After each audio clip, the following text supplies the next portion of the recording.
आज मैं आपको उस ट्रैफिक सिग्नल के बारे में बताने जा रहा हूं जो वास्तव में आपकी ऊर्जा के ट्रैफिक को नियंत्रित करता है।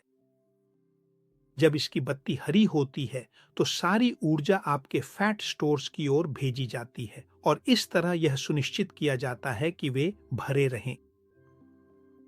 लेकिन जब इसकी बत्ती लाल होती है तो फैट को बाहर निकलने की अनुमति नहीं होती। वह फैट स्टोर्स से बाहर नहीं निकल सकता। तो जिस ट्रैफिक सिग्नल की मैं बात कर रहा हूं वह है इंसुलिन। जब हम छोटे थे तो हमें बताया गया था कि इंसुलिन एक साधारण चाबी है, लेकिन असलियत यह है कि यह कोई चाबी नहीं है, बल्कि यह एक मास्टर स्विच है जो आपके शरीर को बताता है कि या तो हम ऊर्जा को जमा करें या फिर उसे जलाएं, क्योंकि दोनों काम एक साथ नहीं किए जा सकते। और इस सब में समस्या क्या है? समस्या यह है कि अगर आपकी इंसुलिन हमेशा ऊंची रहती है, तो आपके शरीर को हमेशा यह आदेश मिलता है कि वह एक भी बूंद फैट न छोड़े, चाहे आप कितना भी दौड़ें या खाना छोड़ दें। यानी आप ऊर्जा से भरे हुए हो सकते हैं, लेकिन वह ऊर्जा है जिसे आप छू भी नहीं सकते। और जानते हैं, इस सब में सबसे ज्यादा निराशाजनक बात क्या है? कि आप सालों से खुद को ही दोषी ठहरा रहे हैं। आप आईने में खुद को देखते हैं और सोचते हैं कि आप में इच्छा शक्ति की कमी है, कि आप पर्याप्त अनुशासित नहीं हैं। आपकी जेनेटिक्स ने बस फैसला कर लिया है। आपके साथ धोखा किया है क्योंकि आप मोटे हैं और वजन कम नहीं कर पा रहे हैं। लेकिन ऐसा नहीं है। जो कुछ भी आपके साथ हो रहा है उसका आपके स्वभाव से कोई लेना देना नहीं है। यह कुछ और ही है, बहुत ज्यादा ठंडा, सटीक और अक्सर प्रेरित, क्योंकि यह आपके जैविक ऑपरेटिंग सिस्टम में एक प्रोग्रामिंग की गलती है। और मैं आपको एक ऐसी बात बताने जा रहा हूं जो शायद आपको असहज कर दे। यह गलती डाली गई है, इसे उन सिद्धांतों द्वारा प्रोग्राम किया गया है जो आपको बताते हैं कि आपको दिन भर में कई बार थोड़ा थोड़ा खाना चाहिए ताकि आपका मेटाबॉलिज्म सक्रिय रहे। यानी जैसे आपका शरीर एक भट्टी हो जो हर 2 घंटे में उसमें लकड़ी न डालो तो बुझ जाती है। लेकिन साथ ही हम एक हमेशा की वसंत ऋतु में जी रहे हैं, जहां कृत्रिम रोशनी आधी रात तक रहती है और तापमान हमेशा 21 डिग्री सेल्सियस पर स्थिर रहता है ताकि हमें कोई तकलीफ ना हो। तो ठीक है, यह सारा शोर आपके सॉफ्टवेयर को एक ही बात चिल्ला रहा है। हम समृद्धि के समय में हैं, इसलिए बचत करना मत छोड़ो, क्योंकि आगे बुरे दिन आ सकते हैं। और ताकि आप इसे आसानी से समझ सकें, कल्पना कीजिए कि आपका शरीर एक एटीएम की तरह है, एक ऐसा एटीएम जिसे इस तरह से डिजाइन किया गया है कि जब आपके पास अतिरिक्त पैसे हों तो आप उसमें जमा कर सकें और जब जरूरत हो तो निकाल सकें। तो बात यह है कि बहुत संभव है कि आपके सॉफ्टवेयर में एक गड़बड़ी हो, लेकिन यह कोई छोटी मोटी गड़बड़ी नहीं है। नोट निकलने वाली स्लॉट बस गायब हो गई है। आपका चालू खाता नोटों से भरा हुआ है, जो कि आपकी जमा हुई चर्बी है, लेकिन नकद निकालने वाला बटन स्क्रीन से बस गायब हो गया है। और ऐसा नहीं है कि आपके पास पैसे नहीं हैं, बल्कि प्रोग्राम ने बस यह तय कर लिया है कि आज, कल और परसों सिर्फ जमा ही स्वीकार किए जाएंगे। आप अंदर से पैसों से भरे हुए हैं, लेकिन आप एक कप कॉफी तक नहीं खरीद सकते क्योंकि आपको अपनी ही संपत्ति तक पहुंच नहीं है। और जब वह पैसा वहीं जमा रह जाता है और बाहर निकलने के रास्ते को रोक देता है, तब लॉजिस्टिक्स पूरी तरह से पागल हो जाती है। और लॉजिस्टिक्स के पूरी तरह पागल हो जाने का क्या मतलब है? बहुत ही सरल।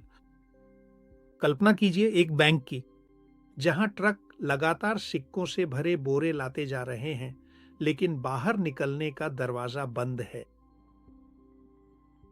शुरुआत में आप उन्हें तिजोरी में रखते हैं, लेकिन जल्दी ही आपको उन्हें गलियारों में ढेर लगाना पड़ता है और फिर मेजों पर, दफ्तरों के ऊपर, और आखिरकार वे सभी रास्तों को बंद कर देते हैं, यहां तक कि एयर कंडक्ट्स में भी।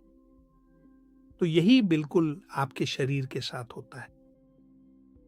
वह ऊर्जा जिसे आप निकाल नहीं सकते, वह चुपचाप इंतजार नहीं करती, बल्कि वह एक भौतिक बाधा बन जाती है जो आपके अंगों को घुटन देती है, आपके संचार को बाधित करती है और अंततः आपके सिस्टम की विद्युत तारों को गंदा कर देती है। जो चीज जीवन बीमा के रूप में पैदा हुई थी, आपकी बचत, वही अब एक ऐसी रुकावट बन गई है जो आपकी आंतरिक संरचना को काम नहीं करने देती। और अब आपके पास खजाने से एक असली लॉजिस्टिक संकट बन गया है। और इस सब का असली समस्या क्या है? तो बात यह है कि इतनी अधिक समृद्धि की दिखावट के साथ आपका स्विच बस अटक गया है। आपके शरीर को एक ही कमांड का आदेश मिला है और उसे नहीं पता कि इसे कैसे रद्द किया जाए। उसे कहा गया है, संचय करो। हर बार जब आप कुछ खाते हैं, हर बार जब आप भूख न लगने के लिए थोड़ा थोड़ा खाते हैं, हर बार जब आप अपने शरीर को झटकों या तापमान में बदलाव से बचाते हैं, या हर दिन जब आप घंटों घंटों तक कृत्रिम रोशनी के नीचे रहते हैं और शरीर को धोखा देते हैं, तो आप स्विच पर हथौड़े से वार कर रहे होते हैं, जिससे वह और भी मजबूती से चार्जिंग की स्थिति में सोल्डर हो जाता है। और जब तक यह आदेश सक्रिय रहता है, आपका सिस्टम पूरी तरह से भूल जाता है कि दलदल को कैसे सुखाया जाए।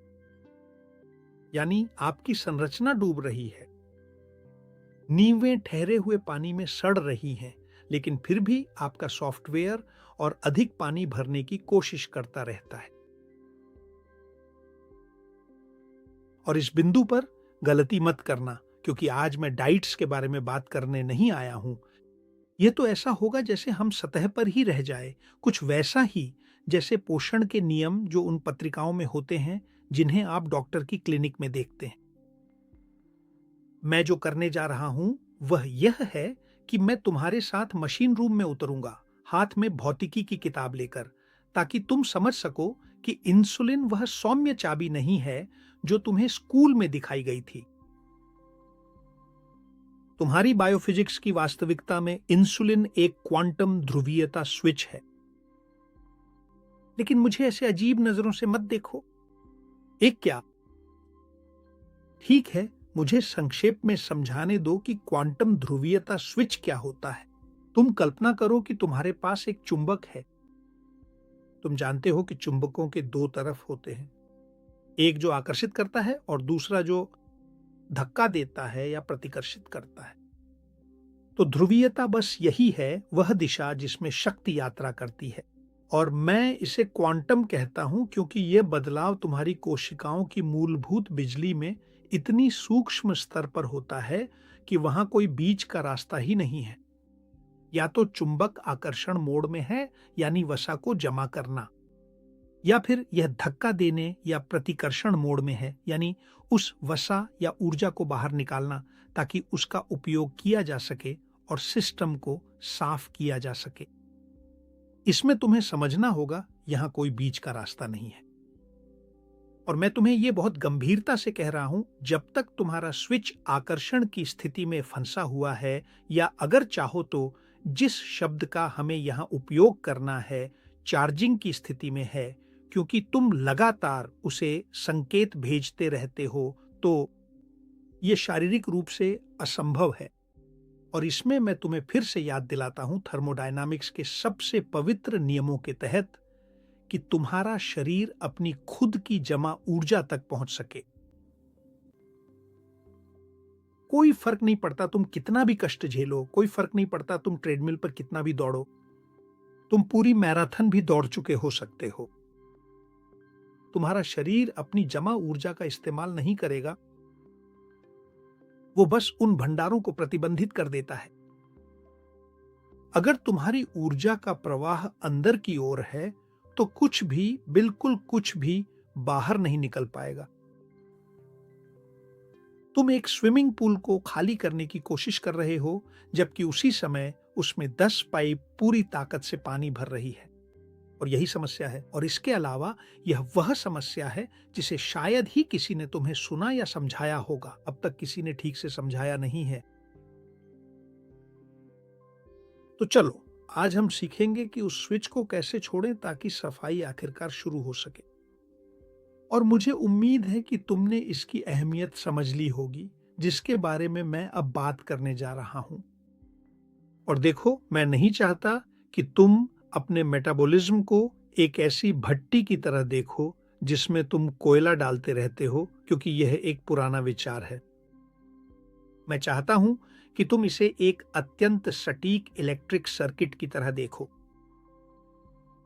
इंजीनियरिंग में एक स्विच कन्मुटाडोर वह साधारण लेकिन महत्वपूर्ण उपकरण है जो तय करता है कि करंट किस दिशा में बहेगा। सोचो जरा, ट्रेन की पटरी के बारे में सोचो। स्विच वह लीवर है जो तय करता है कि ट्रेन दाईं ओर जाएगी या बाईं ओर, लेकिन वह एक ही समय में दोनों दिशाओं में नहीं जा सकती। तो ठीक है, तुम्हारी कैथेड्रल शरीर में यह भूमिका सार्जेंट इंसुलिन निभाता है, लेकिन आज हम इस सार्जेंट इंसुलिन को भी देखेंगे अपने गाला यूनिफॉर्म में, यानी फ्लो डायरेक्टर के रूप में।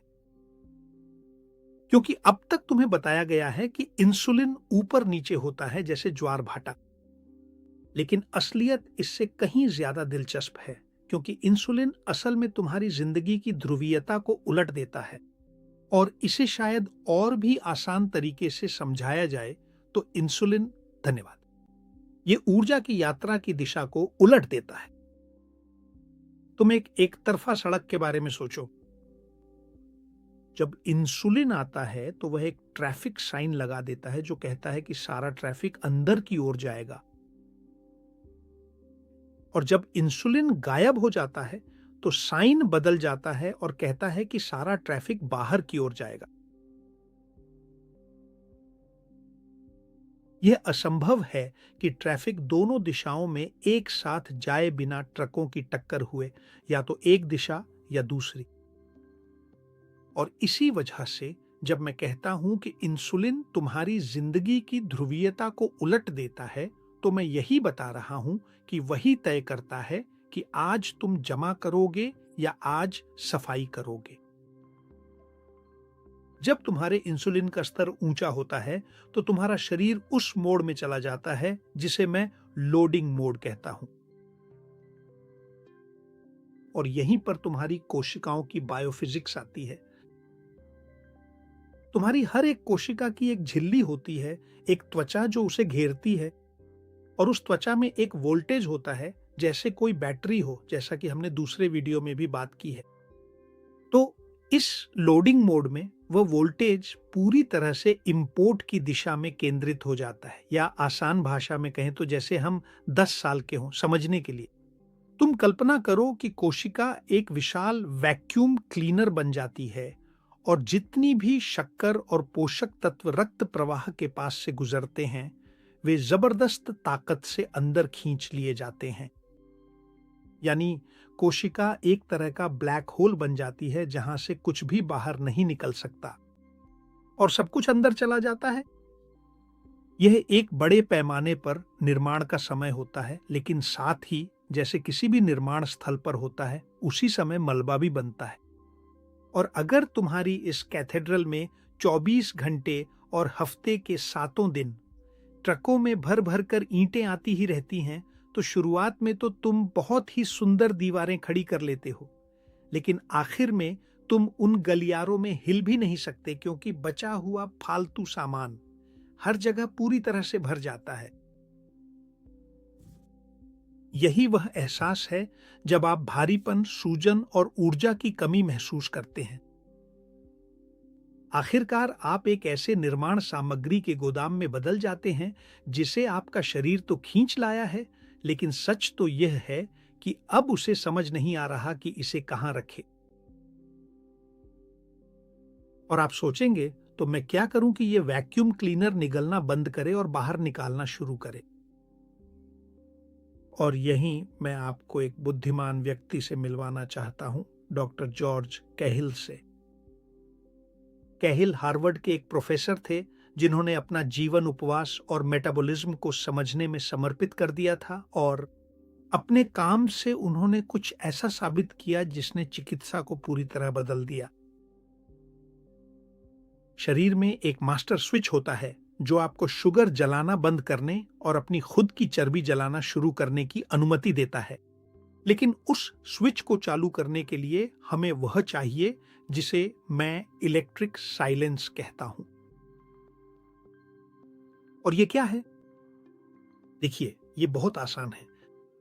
आपके खून में तैरती हर इंसुलिन की अणु एक तरह की विद्युत धारा की नब्ज है जो सिस्टम को लगातार चार्जिंग मोड में रखती है। जब तक सार्जेंट इंसुलिन मौजूद है, वह लगातार एक संकेत भेजता रहता है, एक रासायनिक शोर जो किसी भी अन्य संचार को रोक देता है। यह ऐसे है जैसे आप रॉक कॉन्सर्ट के बीच में किसी की फुसफुसाहट सुनने की कोशिश कर रहे हों। देखिए, ताकि आप इसे अपने शरीर के इंजीनियर के रूप में समझ सकें जो आप हैं या आपको बनना चाहिए। इंसुलिन सिर्फ एक हार्मोन नहीं है, यह एक उच्च आवृत्ति का प्रसारक भी है। और जब जिसे मैं सार्जेंट इंसुलिन कहता हूं, या जब इंसुलिन कमरे में प्रवेश करता है, तो वह एक विशाल मेगाफोन के साथ आता है और उसके निर्देश सर्वोच्च प्राथमिकता वाले होते हैं। आपकी कोशिका के सॉफ्टवेयर में एक श्रेणीबद्ध कोड की पंक्ति होती है जो कहती है कि अगर इंसुलिन मौजूद है तो किसी भी अन्य आपूर्ति आदेश को अनदेखा कर दो। यह वही है। इंजीनियरिंग में हम इसे एक फ्रीक्वेंसी इनहिबिटर या जैमिंग सिस्टम कहेंगे। और वह संचार को क्यों रोकता है? तुम पूछोगे मुझसे, तो सोचो कि तुम्हारी वसा भंडार एक रेडियो संदेश भेजने की कोशिश कर रही है जिसमें कहा गया है, ध्यान दो, हम यहां हैं, तुम हमें ईंधन के रूप में इस्तेमाल कर सकते हो। और वह संदेश एक हल्की सी फुसफुसाहट है, एक बहुत कमजोर संकेत है, लेकिन इसी बीच इंसुलिन, जो कि एक टेलीफोन टावर की तरह है जो पूरी ताकत से ठीक बगल में प्रसारण कर रहा है, उसके रासायनिक पल्स कोशिका के रिसेप्टर्स को पूरी तरह से भर देते हैं। तकनीकी रूप से ऐसा इसलिए होता है क्योंकि इंसुलिन एक सिग्नलिंग मार्ग को सक्रिय करता है जो जैविक अनुक्रम में स्वाभाविक रूप से बंद कर देता है। उन मशीनों को जो वसा जलाने के आदेश पढ़नी चाहिए थीं। देखो, रिसेप्टर ऐसा नहीं है कि वह सुनना नहीं चाहता, बल्कि वह शारीरिक रूप से एक साथ दो विरोधाभासी संकेतों को प्रोसेस नहीं कर सकता। या तो वह इंसुलिन का शोर सुनता है या वसा की फुसफुसाहट। कोई बीच का रास्ता नहीं है। और इसी वजह से मैंने अभी अभी तुम्हें इलेक्ट्रिक साइलेंस की जरूरत के बारे में बताया था। देखो, बात सिर्फ न खाने की नहीं है। असल में सच में महत्वपूर्ण बात यह है कि तुम्हारे खून की रेडियो फ्रीक्वेंसी को हस्तक्षेपों से साफ होने दिया जाए। और केवल जब सार्जेंट अपना मेगाफोन बंद करता है और पीछे हट जाता है, तब पृष्ठभूमि का शोर इतना कम हो जाता है कि तुम्हारा ऑपरेटिंग सिस्टम आखिरकार सुन सकता है कि उसे वसा के बंकर को खोलने की अनुमति मिल गई है। इसीलिए पहला कदम कम खाना ही नहीं है, बल्कि पहला और सबसे जरूरी कदम तो अपने आसपास के शोर को बंद करना है। हमें चाहिए कि सार्जेंट इंसुलिन आराम करने के लिए पीछे हट जाए और अपनी सिग्नलिंग बंद कर दे। और केवल जब सार्जेंट चला जाता है और लाइन आखिरकार शांत हो जाती है, तभी जादू होता है। यही वह क्षण है जब सिस्टम यह पहचानता है कि चार्जिंग सिग्नल गायब हो गया है और केवल आपातकालीन प्रोटोकॉल के तहत वह उड़ान मोड या कैटाबोलिक मोड को सक्रिय कर देता है। उसके लिए धन्यवाद। यही वह क्षण है जब आपकी आंतरिक इंजीनियरिंग बाहर से कोई आदेश न मिलने पर तय करती है कि अब अपनी खुद की भंडारण को इस्तेमाल करने का समय आ गया है। अब ध्यान से देखो कि आगे क्या होता है, क्योंकि यहीं से इंजीनियरिंग वाकई में दिलचस्प हो जाती है। इंसुलिन के गायब हो जाने पर, क्योंकि वह चली गई है, कोशिका का वोल्टेज अपनी दिशा बदल लेता है। इसे ही हम बायोफिजिक्स में इलेक्ट्रोकेमिकल ग्रेडियंट कहते हैं। लेकिन नाम से डरना मत। तुम एक बहुत फूला हुआ गुब्बारा कल्पना करो। अगर हवा बहुत ज्यादा भरी है तो तुम नोजल खोलते हो और हवा तेजी से बाहर निकल जाती है ना? यही उसका ग्रेडियंट है। वह ताकत जो चीजों को वहां से धकेलती है जहां बहुत है वहां की ओर जहां कम है। जब इंसुलिन ज्यादा थी तो हवा या प्रवाह कोशिका के अंदर की ओर बहती थी, लेकिन अगर इंसुलिन कम हो जाती है तो हवा की दिशा बदल जाती है और अचानक दबाव बाहर की ओर धकेलने लगता है। तो ठीक उसी पल और 1 सेकंड भी पहले नहीं, जब तुम्हारी वसा कोशिकाएं यानी एडिपोसाइट्स आखिरकार इलेक्ट्रिक अनुमति पाकर अपने दरवाजे खोलती है।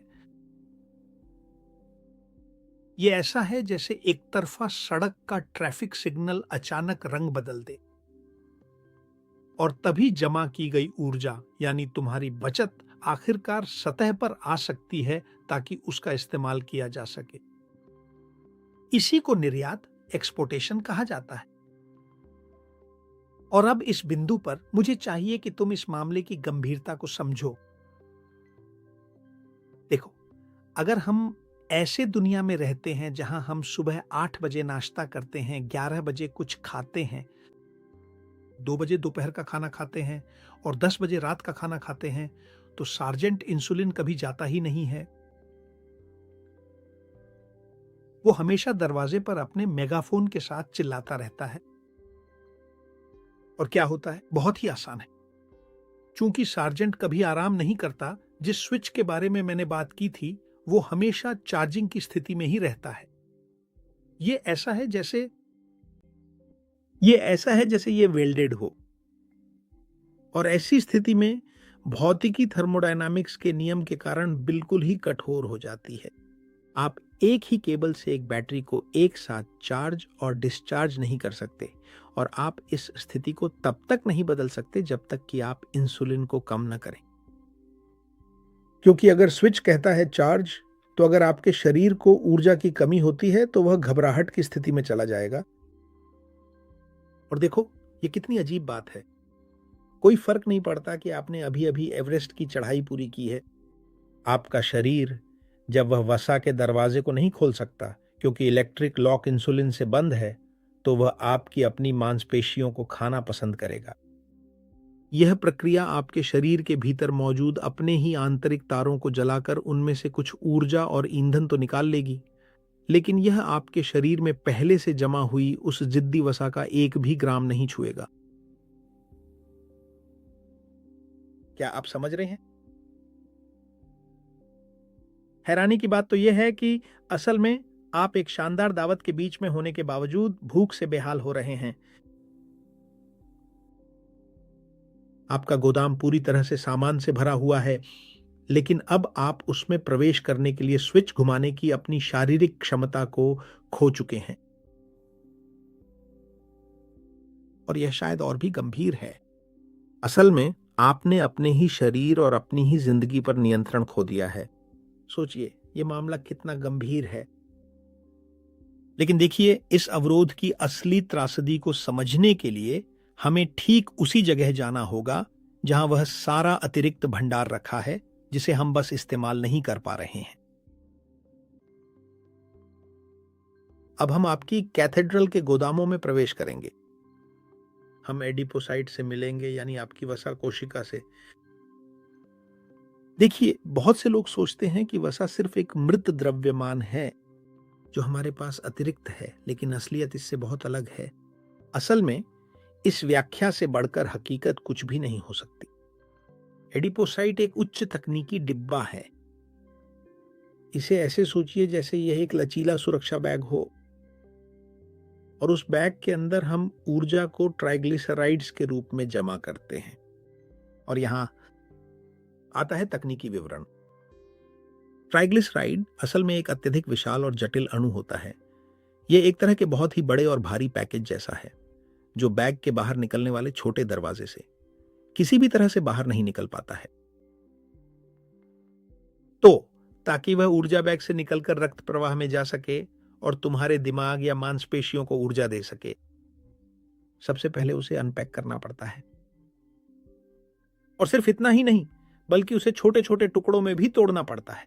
और ठीक यहीं पर हमारी सबसे काबिल स्टार कर्मचारी इंजीनियर एचएसएल की शानदार एंट्री होती है।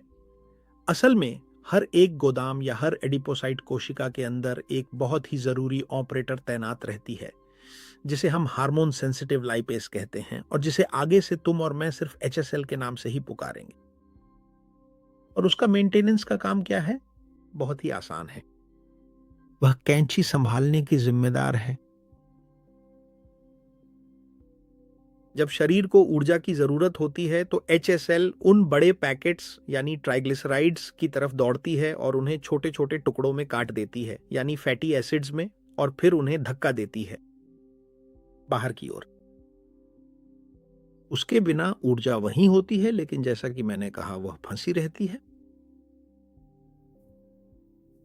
ताकि आप इसे कल्पना कर सकें, यह स्थिति कुछ ऐसी हो सकती है जैसे आपके पास 50 किलो के सोने की ईंटों में 1 करोड़ डॉलर हो। यानी आपके पास बहुत पैसा है, लेकिन आप उससे रोटी नहीं खरीद सकते, क्योंकि कोई भी उस 50 किलो की ईंट को हिला नहीं सकता। लेकिन अब अपने बंकर के अंदर जो विरोधाभास है, उस पर ध्यान दीजिए जिसमें हम अभी हैं। आपके पास इंजीनियर एचएसएल हैं, जिनके हाथ में कैंची है और वह उन सोने की ईंटों को काटने और उन्हें चलन में लाने के लिए तैयार हैं। लेकिन अचानक दरवाजा जोर से खुलता है। सार्जेंट इंसुलिन अंदर आता है और चिल्लाता है, सब लोग रुक जाओ, यहां कोई भी बचत को हाथ नहीं लगाएगा। और सार्जेंट ऐसा क्यों करता है? क्या वह हमें मोटा या सूजा हुआ देखना चाहता है? नहीं। असल में हमारा शरीर एक अत्यंत कुशल मशीन है जिसे विकास ने डिजाइन किया है, और सार्जेंट इंसुलिन मूल रूप से आपूर्ति का प्रमुख है और उसकी तर्क शक्ति बहुत सख्त है। अगर मैं खून में हूं तो इसका मतलब है कि अभी अभी ताजे खाने से भरा एक ट्रक मुख्य दरवाजे से अंदर आया है, यही वह सोचता है। तो फिर जब हमारे पास ताजा खाना आ रहा है तो भला हम फ्रीजर में जो पहले से रखा है उसे क्यों खर्च करें? इसे ऐसे समझो जैसे तुम घर आओ और तुम्हारे हाथ में 3 थैले भरकर ताजा सामान हो और तुम्हारा साथी फ्रीजर से खाना निकाल रहा हो। तुम उससे क्या कहोगे? बहुत आसान है। अरे नहीं, वो जो फ्रीजर में रखा है उसे संभाल कर रखो, क्योंकि हम वो खाएंगे जो मैं अभी अभी सुपरमार्केट से लाया हूं, क्योंकि अगर हमने ये नहीं खाया तो ये भी खराब हो जाएगा। तो बिल्कुल यही बात है। समस्या यह है कि आधुनिक दुनिया में खाने का ट्रक कभी भी सामान उतारना बंद नहीं करता। जैसा कि मैंने कहा था, सुबह 8 बजे नाश्ता, 11 बजे हल्का नाश्ता, 2 बजे दोपहर का खाना, ट्रक कभी रुकता ही नहीं। और इसलिए सार्जेंट कभी भी एचएसएल को उसकी बचत को तोड़ने की इजाजत नहीं देता, क्योंकि हमारे शरीर में हमेशा इंसुलिन मौजूद रहती है। और अब जब तुम समझ गए हो कि वह इसे क्यों रोकता है, अब हम यह भी देखेंगे कि वह यह कैसे करता है। क्योंकि सार्जेंट असल में वह शब्दों का इस्तेमाल नहीं करता, बल्कि एक ब्लॉकिंग इंजीनियरिंग का उपयोग करता है। एचएसएल को रोकने के लिए इंसुलिन एक आंतरिक संचार प्रणाली का उपयोग करती है, जिसे फॉस्फोराइलेशन कैस्केड कहा जाता है। देखो, तुम एक बड़ी फैक्ट्री के बारे में सोचो, जहां बॉस हर कर्मचारी के पास जाकर उन्हें आदेश नहीं दे सकता, इसलिए उसकी जगह वह एक चेन स्विच सिस्टम का इस्तेमाल करता है। इंसुलिन बिल्कुल यही करती है। इंसुलिन सेल के दरवाजे पर एक बटन दबाती है और वह बटन गलियारे में लगे दूसरे बटन को सक्रिय करता है, और वह दूसरा बटन एचएसएल मशीन में एक अंतिम ब्रेक को सक्रिय करता है। और वैज्ञानिक रूप से जो होता है वह यह है कि प्रोटीन में एक फॉस्फेट समूह जोड़ दिया जाता है। तुम इसे ऐसे सोचो, इसे ऐसे मत सोचो। एक स्टिकर की तरह नहीं, बल्कि एक रिमोट सॉफ्टवेयर लॉक की तरह सोचो। यह ऐसा है जैसे मुख्य कार्यालय से एक सिग्नल भेजा गया हो जिसने एचएसएल इंजीनियर का कीबोर्ड लॉक कर दिया हो। वह पैकेट काटने की कोशिश करती है, लेकिन उसकी कैंची बिल्कुल भी काम नहीं कर रही क्योंकि उन्हें लॉक कर दिया गया है। लोडिंग सॉफ्टवेयर ने उसके काम करने की अनुमति को रद्द कर दिया है। और जब तक सार्जेंट दरवाजे पर चिल्ला रहा है, एचएसएल डिस्कनेक्टेड है और वह इस रासायनिक कमांड की वजह से डिस्कनेक्टेड है। इसीलिए जैसा कि मैंने पहले कहा था, चाहे तुम कितनी भी मैराथन दौड़ लो, चाहे जितनी बार ऊपर चढ़ो, कोशिश पूरी हो, अगर एचएसएल पैकेट्स को काट नहीं सकती तो तुम्हारी मांसपेशियों के लिए ईंधन नहीं होगा।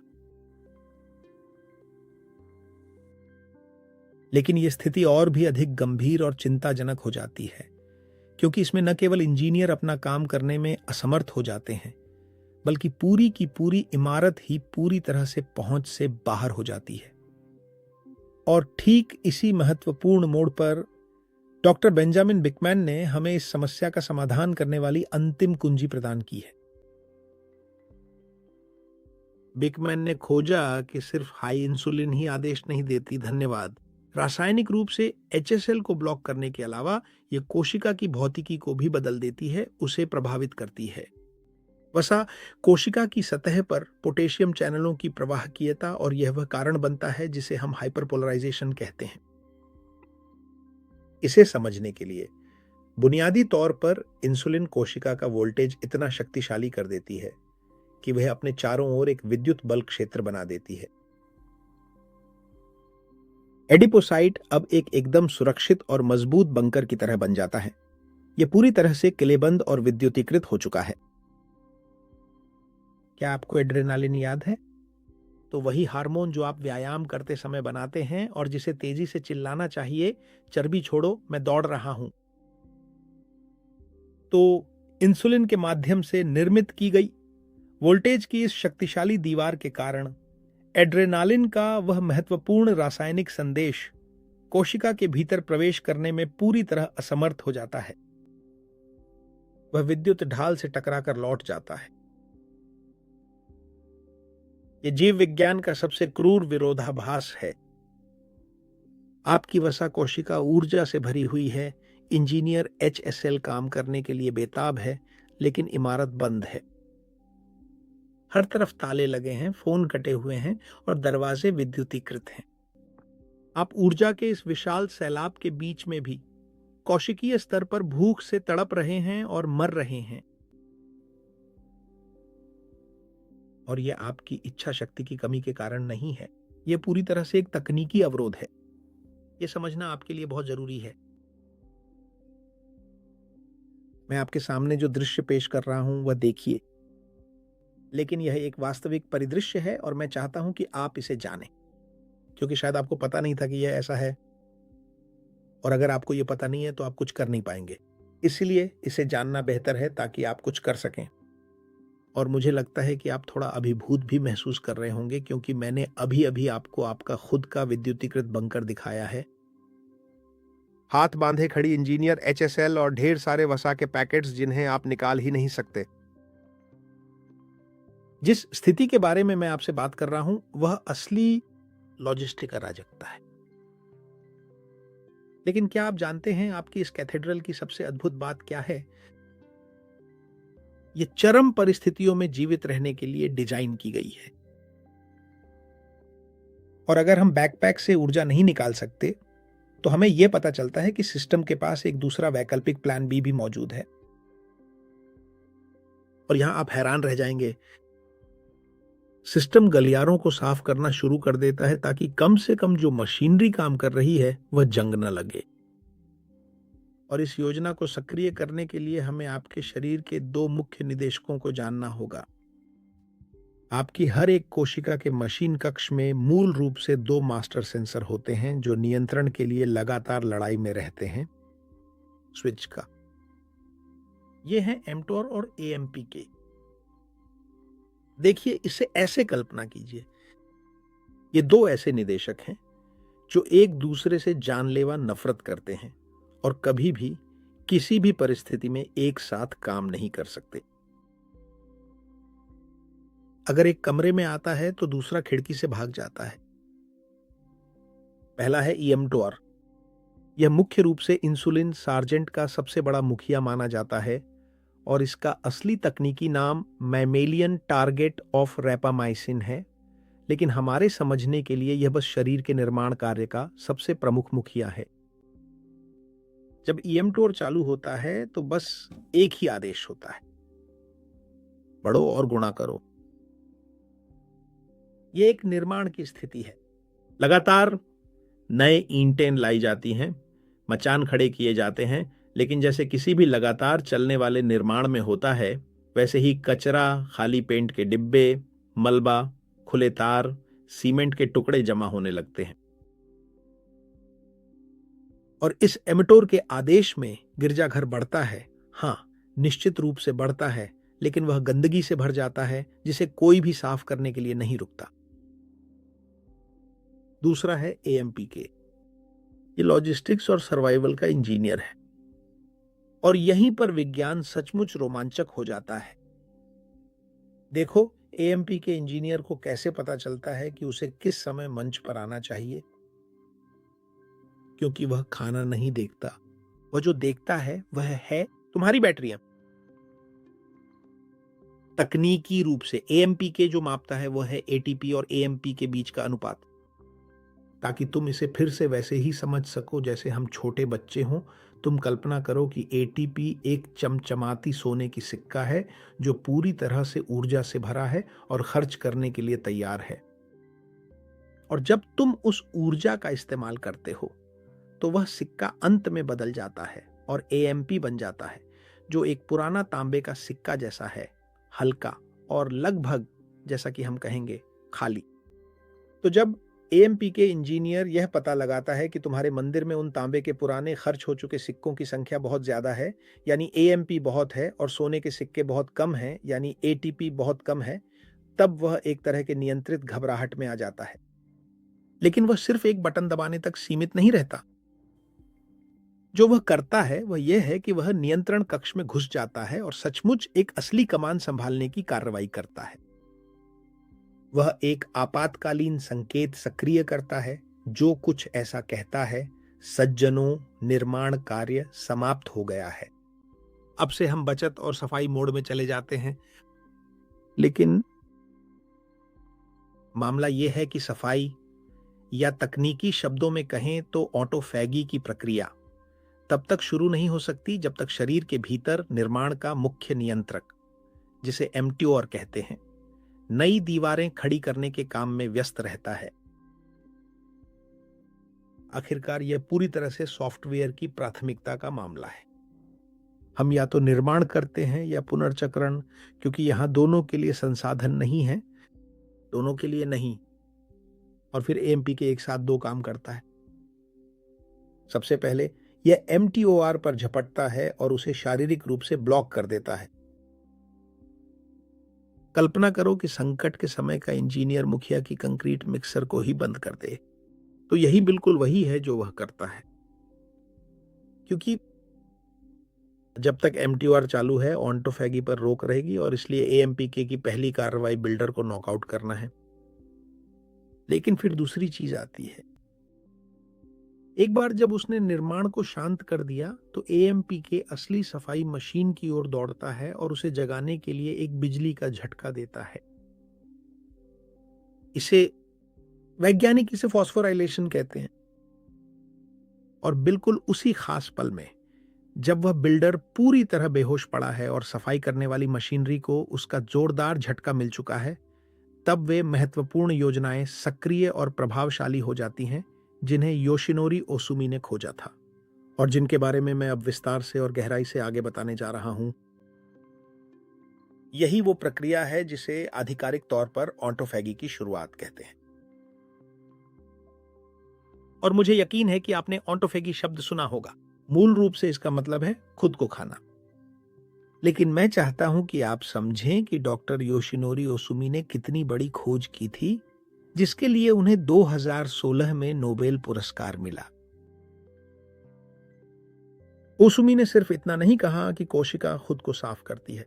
नहीं, उन्होंने यीस्ट खमीर का इस्तेमाल किया, जो एक बायोफिजिसिस्ट के लिए कुछ वैसा ही है जैसे आपके गिरजाघर कैथेड्रल का छोटा और सरल संस्करण हमारे शरीर का।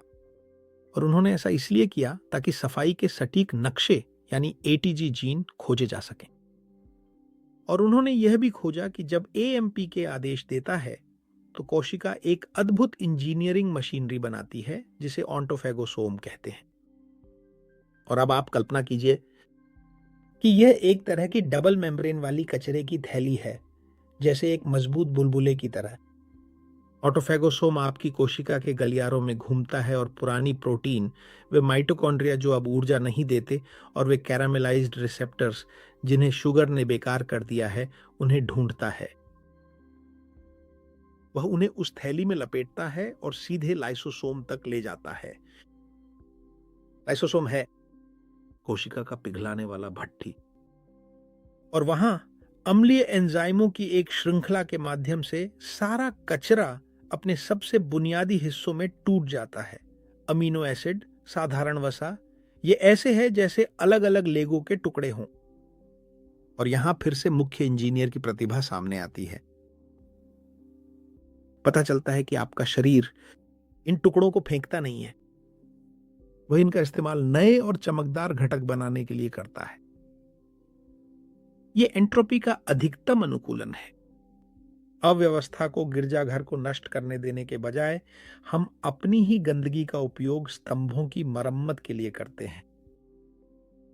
लेकिन ध्यान दें, और यह समझना आपके लिए बेहद जरूरी है, यह सटीक सफाई केवल तब होती है जब वह विद्युत शांति होती है, जिसके बारे में मैंने कुछ मिनट पहले बात की थी।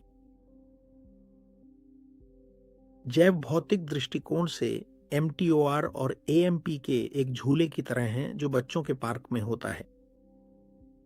अगर हमारे शरीर में इंसुलिन का स्तर बढ़ गया है क्योंकि हमने अभी कुछ भारी खाना खा लिया है, या फिर हम बहुत अधिक तनाव में हैं, तो एमटीओआर सक्रिय हो जाता है, बहुत भारी हो जाता है, और एएमपी के हवा में ऊपर लटकता रहता है, जमीन छू भी नहीं पाता।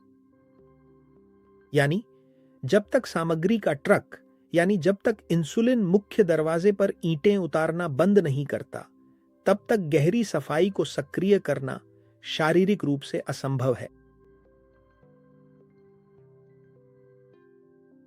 आप मरम्मत नहीं कर सकते। कैथेड्रल की पेंटिंग्स की गहरी मरम्मत नहीं कर सकते अगर वहां 500 मजदूर चिल्ला रहे हों और गलियारों में सीमेंट डाल रहे हों। आपको चाहिए कि ट्रक रुक जाए, निर्माण स्थल की लाइटें बंद हो जाएं और शांति छा जाए। और तभी, सिर्फ तभी, जब पोषक तत्वों की कमी हो, ओसुमी की मरम्मत टीम अपनी डबल मेम्ब्रेन वाली थैलियों के साथ बेसमेंट से बाहर आ सकेगी ताकि उस हार्डवेयर की मरम्मत कर सके जिसे शुगर ने नुकसान पहुंचाया है। और यहां एक महत्वपूर्ण बात याद रखें, ओंटोफेगी का मतलब भूखा रहना नहीं है। ओनटोफेगी तकनीकी संप्रभुता है। यह आपके ऑपरेटिंग सिस्टम को अनावश्यक कैश साफ करने, करप्ट फाइलें हटाने और इसे फिर से सुचारू रूप से एकदम चमकदार कांच की तरह बेहतर ढंग से काम करने देने के लिए है। देखिए, अभी थोड़ी देर पहले मैंने आपको बताया था कि ओसुमी की सफाई शुरू हो सके, इसके लिए शांति कितनी जरूरी है। लेकिन जाहिर है आप कहेंगे, लेकिन मैं अपनी कोशिकाएं तो देख नहीं सकता, मैं कैसे जानूं कि मेरी कैथेड्रल में शांति है या सार्जेंट इंसुलिन अभी भी चिल्ला रहा है। देखिए, आपके सीने के बीचों बीच आपके दिल में एक बेहद सटीक सेंसर लगा हुआ है। लेकिन मेरा मतलब यह नहीं है कि वह तेज या धीमा धड़क रहा है, क्योंकि यही तो जिम का आम पल्सोमीटर देखता है। नहीं, मेरा मतलब है हृदय की माइक्रो इलेक्ट्रॉनिक्स के स्तर से। और यहां मैं चाहता हूं कि आप संगीतकारों द्वारा उपयोग किए जाने वाले मेट्रोनोम की कल्पना करें। टैप टैप टैप टैप, हमेशा एक जैसा, एकदम सही, कठोर। अगर आपका दिल इस तरह धड़कता है तो आपको इंजीनियरिंग से जुड़ी एक गंभीर समस्या का सामना करना पड़ेगा, क्योंकि विज्ञान हमें बताता है कि एक स्वस्थ हृदय मेट्रोनोम की तरह नहीं होता, बल्कि यह एक जैज संगीतकार की तरह होता है। और यहां आप देख सकते हैं एक माप है जिसे हृदय गति परिवर्तनशीलता या एचआरवी कहा जाता है। और ध्यान दीजिए, यह प्रति मिनट धड़कनों को नहीं मापता, बल्कि यह दो धड़कनों के बीच के सूक्ष्म अंतराल को मापता है। धड़कन ए और बी के बीच 0.82 सेकंड बीत सकते हैं और बी और सी के बीच 0.75 सेकंड। वही छोटा सा बदलाव व दिखने वाला अराजकता, यही संकेत है कि आपका किला लचीला है। और यही वह चीज है जिसे डॉक्टर जूलियन टायर्स जैसे शोधकर्ता, जो मनोविज्ञान और स्वायत्त हृदय विज्ञान में एक प्रख्यात विशेषज्ञ हैं, सिस्टमिक रेजिलियंस कहते हैं। अगर आपका दिल हर मिलीसेकंड में अपनी गति बदलने में सक्षम है, तो इसका मतलब है कि आपका ऑपरेटिंग सिस्टम जागरूक, सतर्क और मरम्मत के लिए तैयार है। आपका सफाई सॉफ्टवेयर नियंत्रण में है। लेकिन क्या होता है जब इंसुलिन का सार्जेंट सोने नहीं जाता, क्योंकि आप बस खाना बंद नहीं करते या तनाव में रहना नहीं छोड़ते? और यहीं पर भौतिकी कठोर हो जाती है। देखिए, प्रसिद्ध पत्रिकाओं जैसे journal of clinical endocrinology and metabolism में प्रकाशित अध्ययनों ने कुछ बेहद रोचक साबित किया है। क्रॉनिक हाइपरइंसुलिनेमिया यानी हर समय इंसुलिन का उच्च स्तर होना आपके सिंपैथेटिक नर्वस सिस्टम को सीधे तौर पर उत्तेजित करता है, जिसे आप सक्रिय नहीं करना चाहते। और मैं आपको इसे इस तरह समझाता हूं कि आप आसानी से समझ सकें। अगर आप एक छोटे बच्चे होते तो उच्च इंसुलिन ऐसे होती जैसे आपके पास एक अलार्म हो, एक फायर अलार्म जो बहुत धीमे बज रहा हो, लेकिन दिन के 24 घंटे ये एक लगातार चलने वाला मेटाबॉलिक शोर है। और आपका शरीर यह समझता है कि अगर इतनी ज्यादा इंसुलिन है तो इसका मतलब है कि मूल रूप से आपूर्ति की कोई स्थायी आपात स्थिति है। तो फिर ऐसी आपात स्थिति में आपका इलेक्ट्रिकल सिस्टम क्या करता है? यह लड़ाई या भागने का मोड सक्रिय कर देता है, और वह लगातार शोर आपके नसों को रेड अलर्ट पर रखता है। और जब तक आप रेड अलर्ट पर रहते हैं, आपकी वेगस नर्व, जो शांति, पाचन और मरम्मत का मुख्य आदेश देने वाली केबल है, वह चुप हो जाती है। यह ऐसा है जैसे केबल कट गई हो। इसका परिणाम क्या है कि अगर मरम्मत नहीं होगी तो सफाई भी नहीं होगी। अपने गिरजाघर, अपने शरीर के बारे में सोचो। रात में तर्कसंगत यही है कि सारी लाइटें बंद हो जाएं, जनरेटर आराम करें और सफाई करने वाली टीमें फर्श को चमकाने के लिए आ जाएं। लेकिन होता यह है कि जब इंसुलिन ज्यादा होती है तो रात के 3 बजे भी लाइटें पूरी ताकत से जल रही होती हैं। वहां जनरेटर गरज रहे हैं और मजदूर लगातार चिल्ला रहे हैं। सारा वातावरण दूषित हो गया है और दिल को उस बमबारी का सामना करना पड़ता है, उस तनावपूर्ण संकेतों की बमबारी का। इसका नतीजा यह होता है कि दिल अपनी विविधता खो देता है, वह कठोर हो जाता है, एक डरपोक और बेरंग मेट्रोनोम बन जाता है, क्योंकि पूरा सिस्टम थक चुका है। देखिए, डॉक्टर मारिया गैरेटसन जैसी शोधकर्ताओं ने यह खोजा है कि यह हृदय की कठोरता पहला संकेत है कि संरचना टूटने वाली है। अगर आपका दिल गहरी रिकवरी मोड में नहीं जा पाता क्योंकि इंसुलिन उसे ऐसा करने नहीं देती, तो आप अपने जैविक जनरेटर को थका रहे हैं। आप लगातार एक स्थायी आपातकाल में जी रहे हैं। और यही मैं चाहता हूं कि आप इन बिंदुओं को आपस में जोड़ें। अगर आपके दिल का डैशबोर्ड कठोरता की रेड अलर्ट दिखा रहा है, तो इसका मतलब है कि सॉफ्टवेयर ने हार्डवेयर पर से नियंत्रण खो दिया है। ये ऐसा है जैसे किसी पावर प्लांट में आप देखें कि बॉयलर फटने वाले हैं, लेकिन कंप्यूटर दिखा रहे हैं कि सब कुछ ठीक है।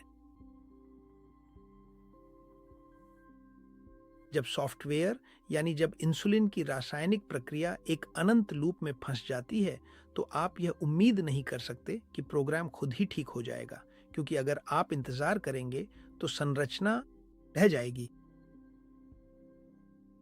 और अब जब हमने इस डैशबोर्ड पर एक नजर डाली है और देखा है कि इंसुलिन की लाल बत्तियां लगातार चमकती हुई दिखाई दे रही हैं, तो हम आखिरकार अब क्या कदम उठाने वाले हैं? क्योंकि जैसा कि मैं आपको बता रहा हूं, हम बस बैठकर ये इंतजार नहीं कर सकते कि सॉफ्टवेयर खुद ही ठीक हो जाएगा, क्योंकि वह ठीक नहीं होने वाला है। और एक इंजीनियर के तौर पर हम जानते हैं कि जब प्रोग्राम एक अनंत लूप में फंस जाता है, तो बस हमें फिजिकल लीवर खींचना पड़ता है और उसे रोकना पड़ता है।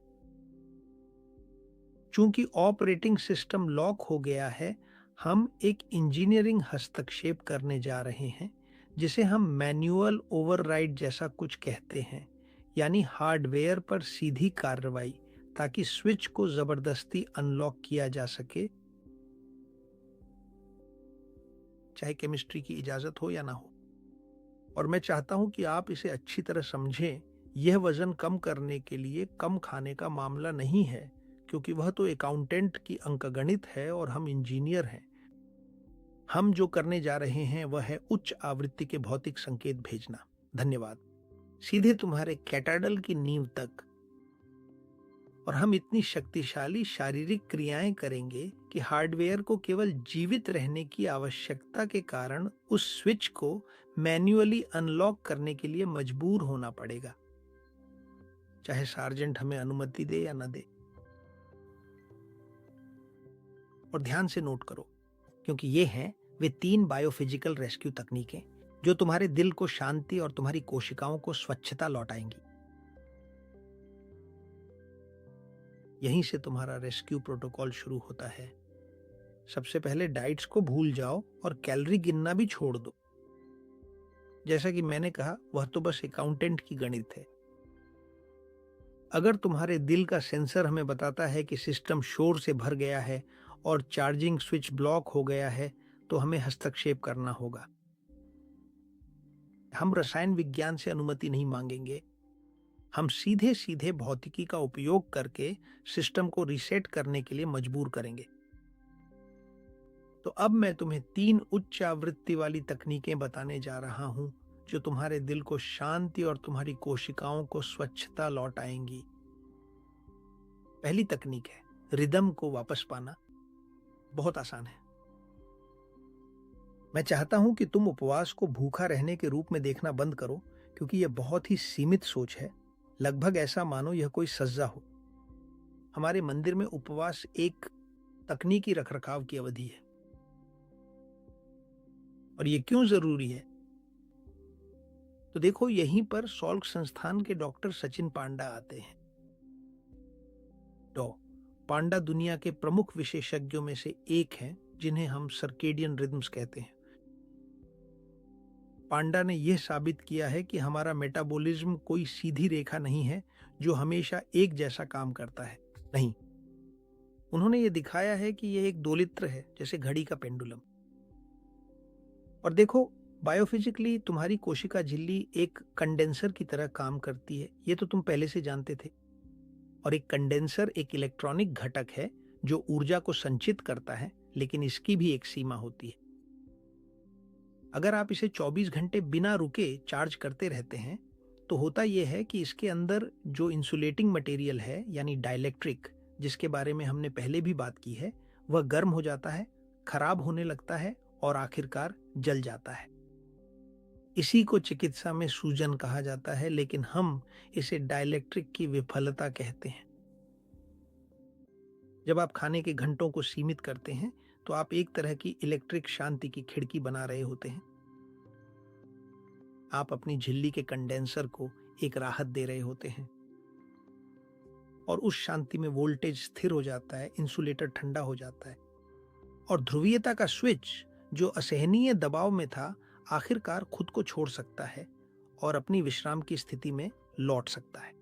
यानी इसका मतलब है कि कोशिका को उसकी ऊर्जा को स्वस्थ तरीके से संचित करने की क्षमता वापस पाने देना। लेकिन कभी कभी स्विच इतना ज्यादा चीनी के वर्षों से जंग खा जाता है कि केवल शांति ही काफी नहीं होती, और तब हमें एक झटकेदार तनाव की जरूरत होती है। और यहीं पर मेरी पसंदीदा जबरदस्ती की तरकीब आती है, रिएक्टिवेशन, जो दूसरी रणनीति है। जब आप अपने शरीर को ठंड के संपर्क में लाते हैं, चाहे वह ठंडा शावर हो या बस सुबह की ताजी हवा में बाहर निकलना, तो आप असल में अपनी कोशिकाओं को एक तात्कालिक संकट संदेश भेज रहे होते हैं, अपने पावर हाउस यानी माइटोकॉन्ड्रिया को। हैरान करने वाला है ना? और यहाँ देखिए, हमें डॉक्टर शिंगो काइमुरा का भी जिक्र करना होगा, जो हार्वर्ड से हैं, क्योंकि वे ब्राउन फैट, भूरी चर्बी के सबसे बड़े जानकार माने जाते हैं।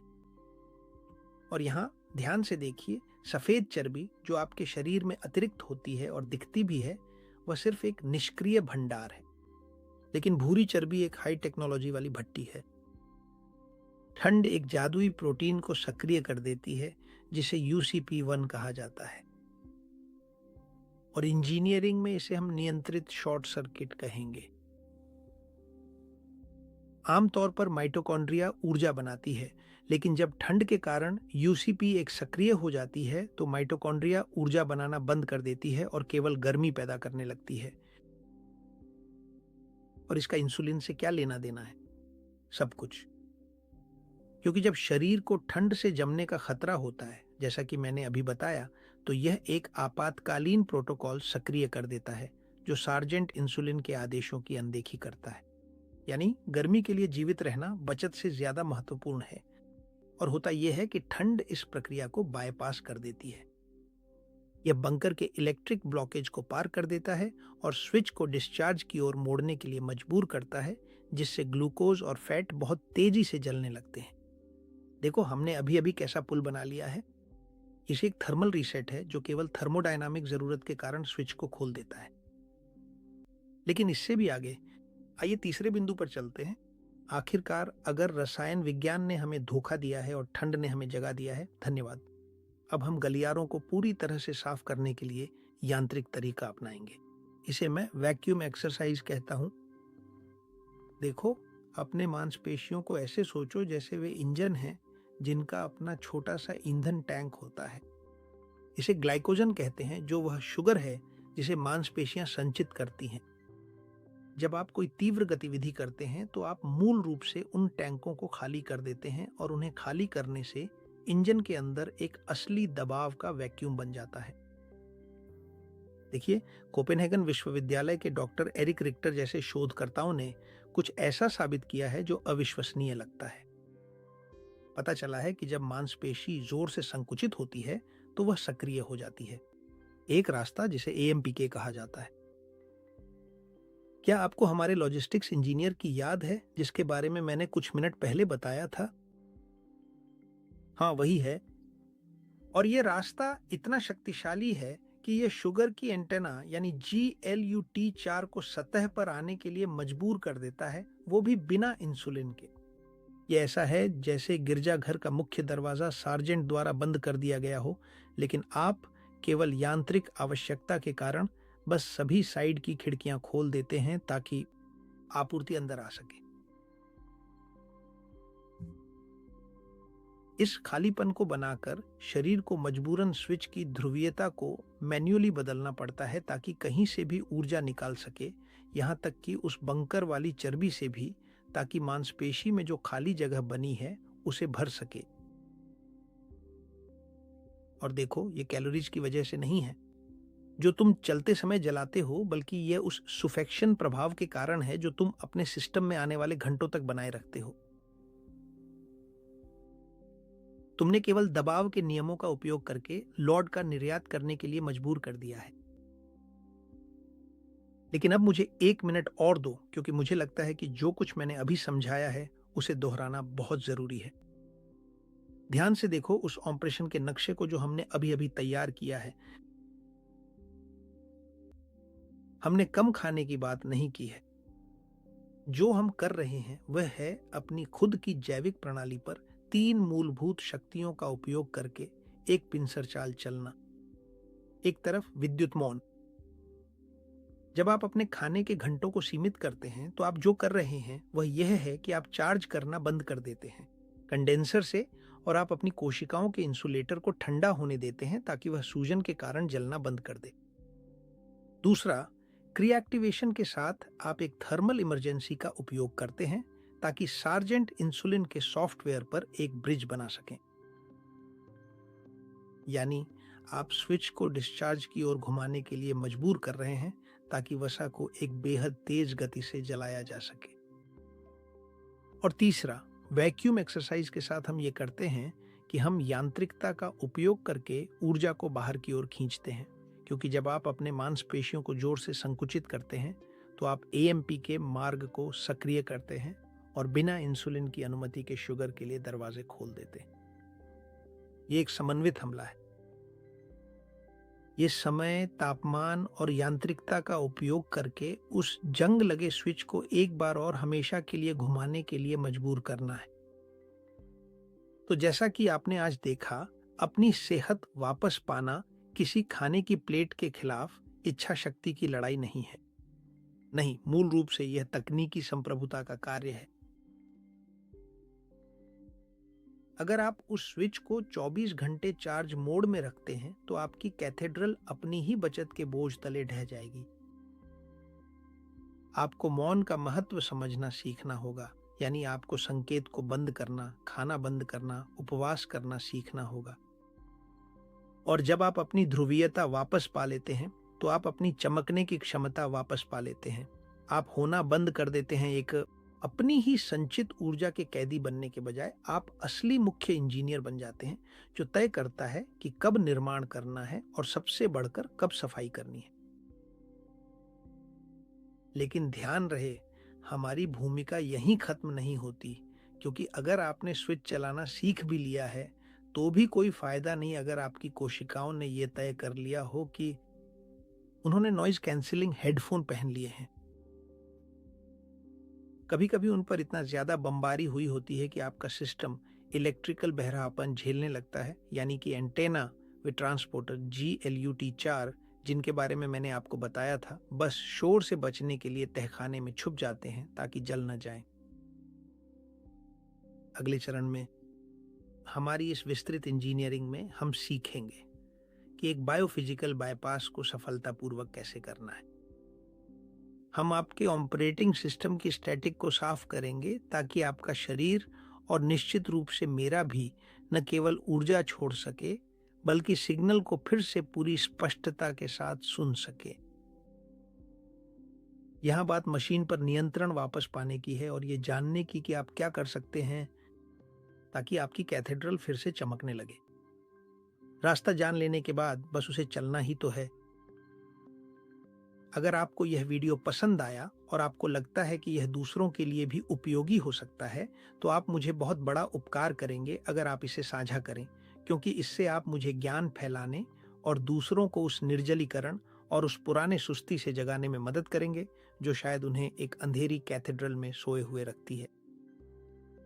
जैसा कि मैं हमेशा कहता हूं, आगे बढ़ो, हमेशा आगे बढ़ते रहो, और मैं आपकी टिप्पणियों को पढ़ूंगा